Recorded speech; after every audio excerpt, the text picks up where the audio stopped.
আজকে পাঁচমিশালি তরকারি বানিয়ে দেখাবো। তার মধ্যে পড়ছে কুমড়ো, বিন, ঝিঙে, মূলো, পেঁপে, পটল, ফুলকপি। কড়ার মধ্যে তেল দিয়ে দিয়েছি। তেলটা গরম হয়ে গেলে দিয়ে দেবো শুকনো লঙ্কা। শুকনো লঙ্কাটা একটু ভাজা হয়ে গেলে তার মধ্যে দিয়ে দেবো পাঁচফোড়ন, আদা বাটা, দিয়ে দেবো কাঁচা লঙ্কা। এখন দিয়ে দিয়েছি সবজি। পেঁপেটা আগে দিয়ে দিচ্ছি, পেঁপেটা সেদ্ধ হতে সময় লাগে, সেই জন্য পেঁপেটা আগে দিয়ে দিয়েছি। এখন দিয়ে দেব পটল, মূলো, বিনস দিয়ে একটু নাড়াচাড়া করে তার মধ্যে দিয়ে দেব ফুলকপি। স্বাদ অনুযায়ী নুন, হলুদের গুঁড়ো, জিরে ধনে গুঁড়ো দিয়ে দেব।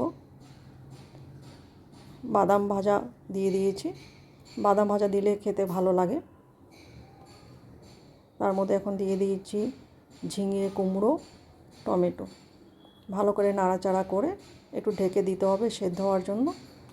সেদ্ধ হয়ে গেলে তার মধ্যে ছড়িয়ে দেব ধনেপাতা। এইভাবে বানিয়ে দেখবে, খেতে কিন্তু খুবই ভালো লাগবে। আমার পাঁচমিশালি তরকারি রেডি হয়ে গেছে।